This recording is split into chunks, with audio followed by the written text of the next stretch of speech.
Hello, hello, hello. Welcome back, guys.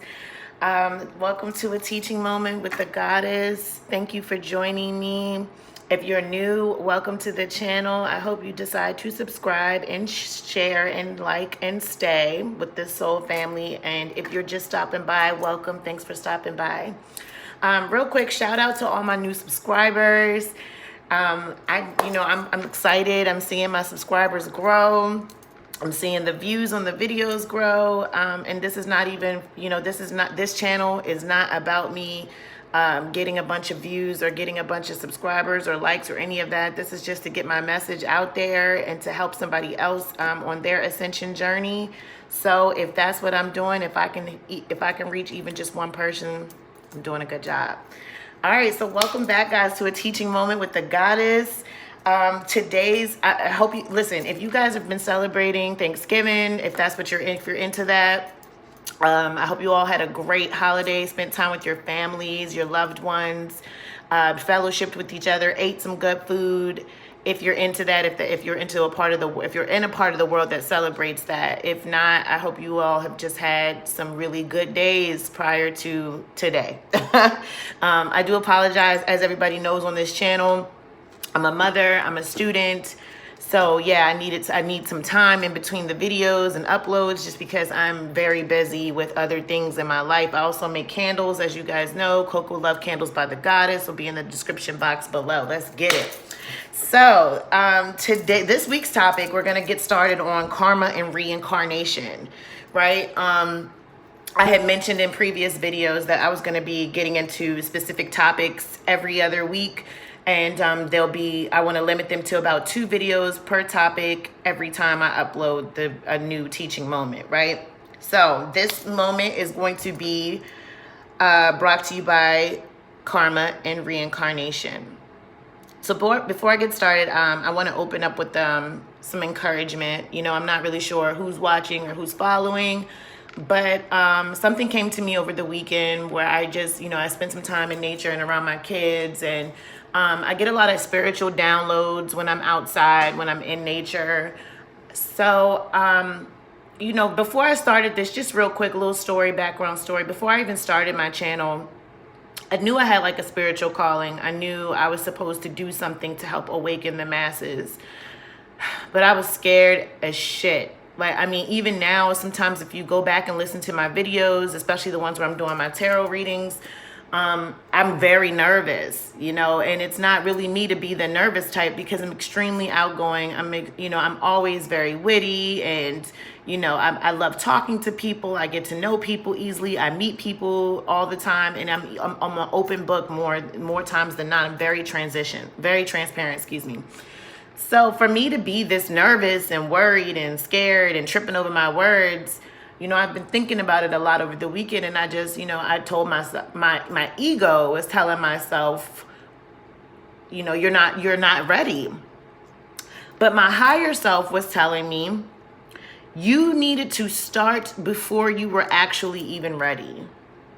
So that's for somebody out there. Whatever it is that you need to embark on as far as your calling, your goals, your endeavors, whatever that you feel like God is calling you to do, and you feel like you're just not ready to start anyway. Start whether you're ready or not, okay? Because the way God works is if you take one step, he'll take 2 in front of you every time.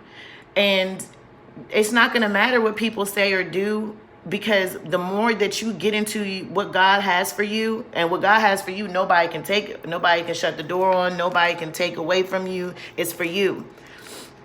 So no matter what people say or do about me, it ain't going to do anything, but it ain't going to stop my shine or stop my cream from coming in, because I'm doing God's work. I'm doing what I'm told to do. And this is my journey, right? So I don't have to be ready, because I was born for this. This is what I'm supposed to do. So that's for somebody out there. Don't worry about being ready. Worry about starting even if you're not ready. And don't worry about how it's going to look to other people, because somebody's going to be feeling it. All right? All right, so with the reincarnation and karma thing topic, we're going to be introducing the laws of karma and understanding how the law of karma really is the law of compensation. right? We're going to be introducing and exploring the doctrine of reincarnation and then discuss how it differs from actual transmigration. And transmigration is like a common belief in many cultures in which, you know, your soul passes from one body to another, whether it be in an animal, another human form, things like that. And the cycle of rebirth is actually eternal unless the soul is released by knowledge or erroneous effort, such as meditation, ascension, or yoga, right? So we're going to be discussing how the doctrine of reincarnation actually differs from transmigration.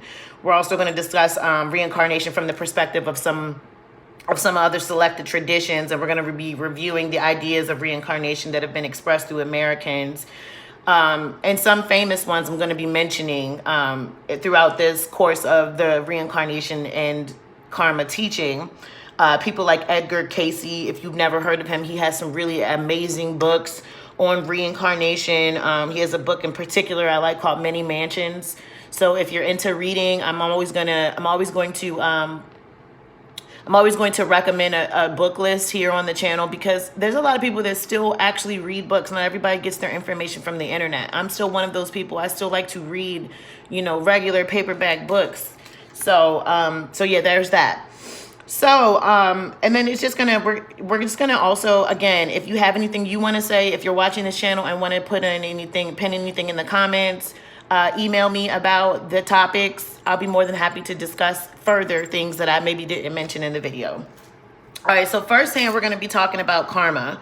And karma, so karma is really the law of compensation, like what you put out, you get back type thing, right? If we wanted to sum it up in a way where everybody could just be privy to understanding that, you reap what you sow, you get what you put out there type thing. And that's really the law of karma. So we have to be mindful of because even your thoughts create matter, right? So if you're not mindful of what you say, because words or spelling, I know that our society likes to tell you that you're putting a spell on a person by doing something witchy poo. No, spells is what you speak, okay? And if you're in a Christian tradition, the Holy Bible said that the power of life and death is actually in the human tongue. So when you speak and think and do certain things, you put out energy, right? Matter into the world and to the universe. And since there's an electromagnetic field all over the entire planet, and you are made up of energy yourself, karma and the laws of attraction and the laws of compensation all apply to you, right? Because you're going to manifest from those places. All right. So karma is just really was once a word that was used for working the law of compensation and casualties, right? Basically, it states that our daily existence is conditioned by the way we use our free will. In other words, it's the principle behind what a person actually does, right? What's your intention? Right? So we talk about intentions a lot on the Twin Flame journey, but just on a soul journey level, your intentions is the exact law behind the thing you're attracting, if that makes sense, right? Even in the book of Galatians in the Bible, it says a man gathers a crop from what he plants. Again, back to you reap what you sow. So if I put out a lot of negative energy, I have a lot of negative thoughts. Let's just do an easy one. Like let's do the law of attraction around money, right? If you're in a constant lack of mentality thinking, or you speak the words broke, I'm broke, I don't have this, I don't have that, I don't have enough, those are seeds. And you're potentially tilling them in soil by speaking them, thinking them, and constantly feeding it energy. And then when you manifest exactly what you were thinking and saying, it's because of you. You think it's negative energy or the world or somebody, and that could be the case. That sometimes is the case. But here we're talking about how you control the laws of karma through your own energy. So according to this principle, most of the problems and trials we experience are due to judgment and errors that we make or even made in previous life experiences. So, okay, now it's going to get really deep, because let's just say you're not a negative thinker, right? Let's say you are a powerful manifester in lieu of the law of attraction. However, let's just say in a previous life, you weren't such a good person. How do you know if you're unaware of the Akashic records, or which is something we're going to discuss here? But if you're unaware of reincarnation, the laws of karma, the laws of attraction, understanding the law of compensation, energy, and your own genetic, or should I say your own physical egoic makeup, because really it stems from traditions and belief systems that have come before you, right? So most of us, especially my black people, my African Americans or black or however, we're not going to be, all that. We're not going to do all that on this channel. We're just going to keep it 100. A lot of my black people are very stuck in a lack mentality. In fact, a lot of the black people that I talk to, they're very closed off to spirituality. They only know one thing, and that's white Jesus. No offense to anybody who believes in Jesus, whatever color you believe he is or isn't. This is not about religion. I'm just giving an example of how I've noticed a very closed-minded, shut off from understanding karma and the laws of attraction, especially amongst the black people, because we were taught and forced into a religious doctrine, 400 years of oppression, away from the truth of how you actually are very powerful beings who can manifest through your own mind and words through the laws of attraction and karma. But you weren't taught that, right? So you come from a place of long line and bloodlines of people who were suppressed with their thoughts and understanding, anything to do with spirituality. They were taught to do certain things, and it brought on a long line of lack mentality thinking and a host of other things, but that's just one example I can use right now, right? But controversially, feelings of happiness and good fortune result from having earned them in our thoughts, words, and deeds. And what did I just say? So again, the laws of karma aren't like, they're not only limited to one kind of person or one ethnic group or one socially economic group. It is really, the laws of karma and the law of attraction and compensation is for every human being, right? You're just unaware of how powerful your own thoughts, your own words, and your own deeds can be, right? We therefore can have karmic debt as well as karmic credit. So again, that goes back to understanding that at some point in maybe a previous lifetime, you weren't such a good person, or, or maybe I wasn't, I identify with maybe in one lifetime, I might have been some kind of witch. All right. And that's not to scare anybody in any way. You know what I mean? I'm not saying that's what I am now. I'm saying I believe in reincarnation and past lives, and I believe that you return to learn lessons, right? This is all about the learning of the lesson that you didn't learn previously. Sometimes I feel like maybe we return here to help with this mass awakening that's taking place. Maybe it wasn't because I didn't do something right in my previous life, or maybe I did. I don't know. I'm just explaining to you all how this law, okay, this is a law that actually doctrines our planet, and it's hidden. It's what you call esoteric, right? Esoteric means hidden knowledge, something that was hidden from you. Why do you think they would want to hide from you the truth about the laws of compensation, karma, karmic debt, karmic credit, reincarnation? And I'm not going to answer that. I want my viewers to answer that question for yourself. Why do you think it was important for you to be unaware of the truth? The law of karma naturally seeks to be constructive and wholly beneficial to individuals and to the society. There is collective as well as individual karma. There is collective as well as individual karma. So that tells you right there, you cannot even be the problem in your own family, yet you come from a family of or a bloodline, a collective bloodline, where things were just in a very karmic status. You know, maybe someone did something and it's in the name of spirituality that was dark in your family, and maybe it's trickling down into your, you know, your bloodline. And I mean, if somebody out there is going to be like, oh, well, I have the blood of Jesus, that's not going to happen to me, that's not me, just click off the channel. Then don't even watch my videos, because you haven't even opened your mind enough to understand that this is what I'm talking about is bigger than what you learned in church. Okay, so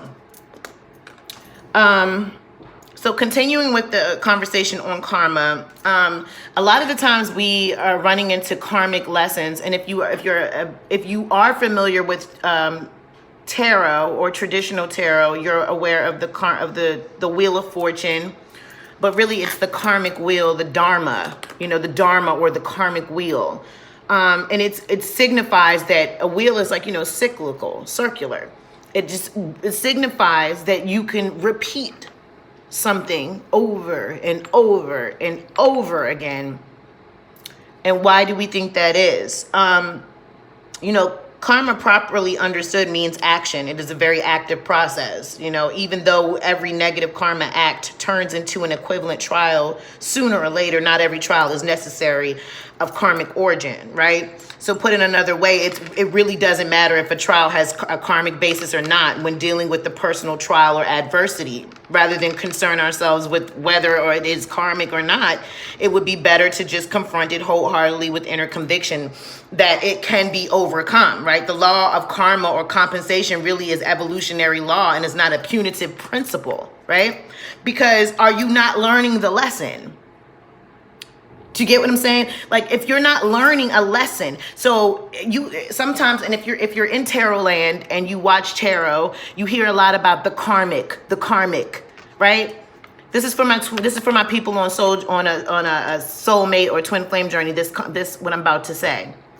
Karmics aren't always people. They're people, places, and things. This is the karmic wheel. This is a person who's repeating a cycle with a person, place, or thing over and over and over and over again. Why? Because they are not learning some type of karmic lesson. Okay, so it really doesn't matter if it's good or bad or on the basis of something positive or negative. It's an evolutionary law, meaning it evolves along with the soul. It's not punitive. Okay, it doesn't stop somewhere. The fundamental aim is to make us aware of our errors and guide us on the path to the truth, to be our truth, to be in our truth, and be a better person living on this side of heaven. The whole purpose is to grow spiritually. But if you're not growing spiritually and you're constantly on the same karmic wheel, repeating cycles over and over and over and over and over again, then you are going to constantly reap that as your harvest. So whatever it is that you've been putting out there, that's what you're going to reap. Karma as a doctrine means it's roughly the moral law of cause and effect, pretty much. You know what I mean? It's the law of cause and effect. But see, you aren't hip to this information or privy to this information on purpose. It's on purpose. Because the more you understand law of attraction, law of karma and compensation, the more you can manipulate energy. So anyway, science also has alerted most of society the importance of casual relationships in the physical world. Like every physical event, we are inclined to believe has its cause, and every cause will have its own determined effect, right? So each act that is directed upon the world has its equal and opposite reaction on oneself. So let's again, if we're all connected, right, on this electromagnetic field, and the laws of karma can be collective as well as individual, that means even your seed or your energy that you put out there can have the ripple effect on others, because we are all connected into each as opposites and equals. Each thought and each deed delivers an unseen chisel blow that sculpts sculpts out one destiny. So this, like, okay, for example, again, this channel, I'm one person, but this channel is a seed, right? Potentially having good karma or negative karma attached to it. But this seed I'm planting has a ripple effect out into the masses, to the collective. It also has the same type of effect on me as an individual. But my intention for this seed, I know, is of good and of the light. So guess what? That's what I'm going to reap. That's the law of karma. Now, if I click off this video and go into a tizzy in my mind, thinking all these negative things about, oh my God, what are people going to say? What are people going to do? What if nobody likes the video? Blah, blah, blah, blah, blah. I am then, in essence, creating the very thing I don't want. Right? Karma. So going a little deeper, we're going to be discussing certain people who actually believe in the laws of karma and reincarnation, such as Dalai Lama, Edgar Cayce, and other spiritual doctrines, and other people including Jesus, because we're going to discuss how he actually came in through reincarnation, right? And understanding that there are also, I'm recording right now, sweetie. Hold on 1 second. 1 second. Sorry, guys. So basically, apparently, there's a really definite needing to understand the special blessing and good fortunes that come to certain people because of their assignments or missions on this planet, right? Often of a humanitarian origin. So if you are giving, right, a giving individual, an empath, a light worker, and your mission is to help others wake up, ascend, move forward, grow spiritually, give back to nature, give back to the world. Maybe you feed the animals. I know one thing I've been doing is old foods and things that I don't eat, or things that have gone bad in the fridge, bad, fruits and things. I cut it up and I have been putting it near the dumpster and in the woody areas near my home to feed animals, things like that. Will bring in good fortune for you. It's the law, the wheel of karma, or the dharma of karma, or karmic compensation, really depends on how you treat people, right? The golden rule. It appears that such advantages may not necessarily be directly or indirectly earned and deserved by these individuals based on their previous thoughts, words, or deeds, right? So some people, they may have all the good intentions in the world. They may come into they may come into the world with wanting to give back, but maybe they don't remember what they did in a previous life. That karmic debt still may have to be paid. It still may be a lesson that needs to be learned there, right? I wasn't always able to attract money to myself. I didn't understand anything about any of this stuff that I'm talking to you guys about right now today. That in itself, that statement in itself should really be enlightening. Because if a person like me can come all this way, and now I attract money like it's nothing. I'm very abundant, and it's not always about money. This is just an example I'm using in lieu of the conversation about the laws of karma and laws of compensation or debt. But on an individual scale, I was struggling. I used to be homeless. A lot of people don't know that. I was once homeless. I stayed in motels that were disgusting. I was struggling so bad until I started to really research understanding karma, the laws of attraction, and and understanding frequencies, right? We're also going to get into here a little bit about understanding frequency, as far as money, because money itself is a frequency, but also understanding the flow of everything and how you need to be in alignment with the good karma, good fortune, right?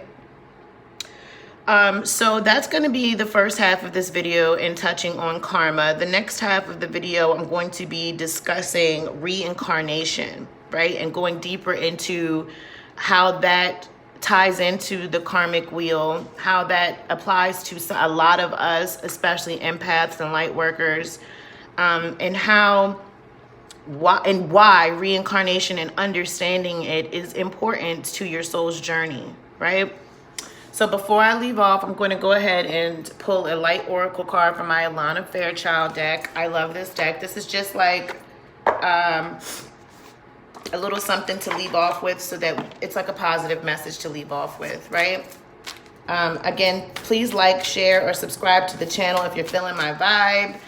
If you have anything you want to share when it comes to the teaching by the goddess, please do email me. I'll be putting my email in the description box below. If you're interested in my candles, I'll be putting the information for the candles in the description box below as well. This is a snowman picture that my eldest made. I'm sorry, my eldest boy made.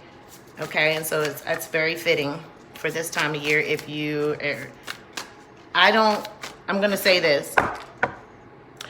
I don't believe in the pagan holidays that have been presented to my family for years, right? But I have small children that still very much love the holidays, love this time frame where people are coming together to do gifts and snow and holiday cheer.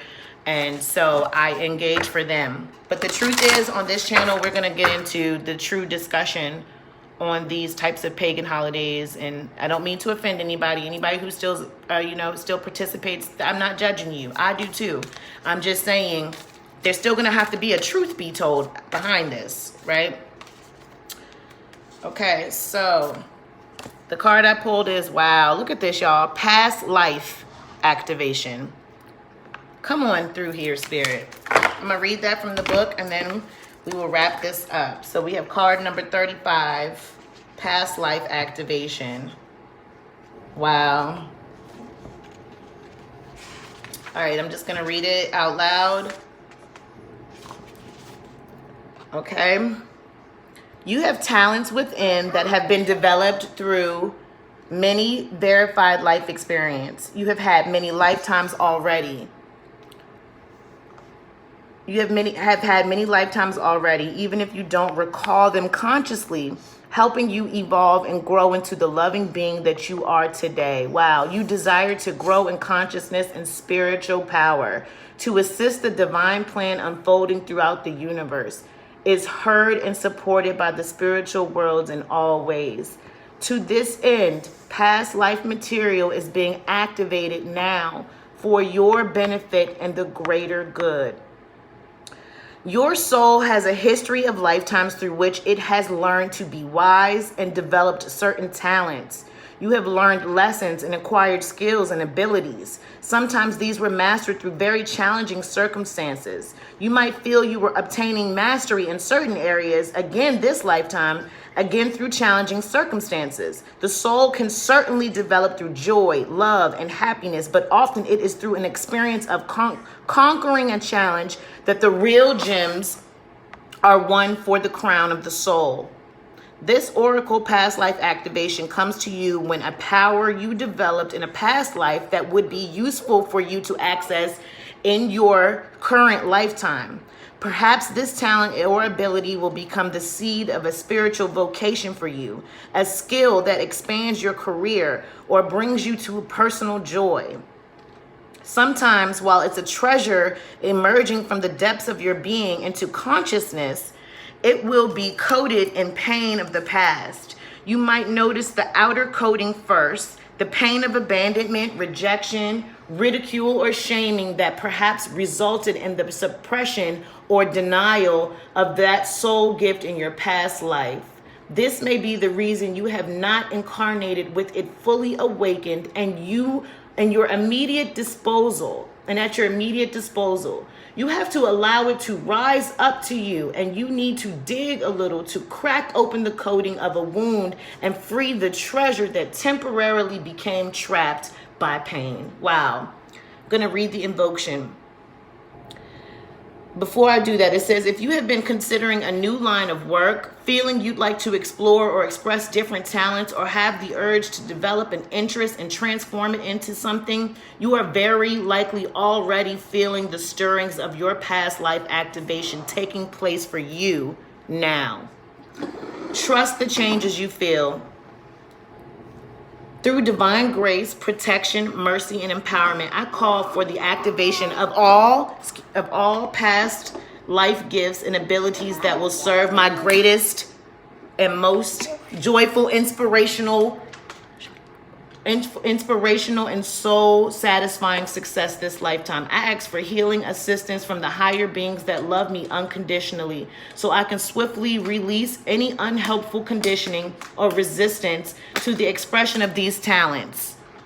I ask for inspiration and guidance to bring them into life in the world in the best possible way this lifetime. May all beings receive their full divine inheritance with mercy and grace through my own free will. So it be. Amen. Thank you. Okay, guys, I'm going to end the video there. This was the past life activation I just read. I'm going to end the video there. Thanks for joining me. Thanks for joining Teachings Moments by the Goddess. Again, if you have anything you want to include, my email will be in the description box below. And I will be back with part 2 of Karma and Reincarnation. Stay tuned. Love you guys. Peace.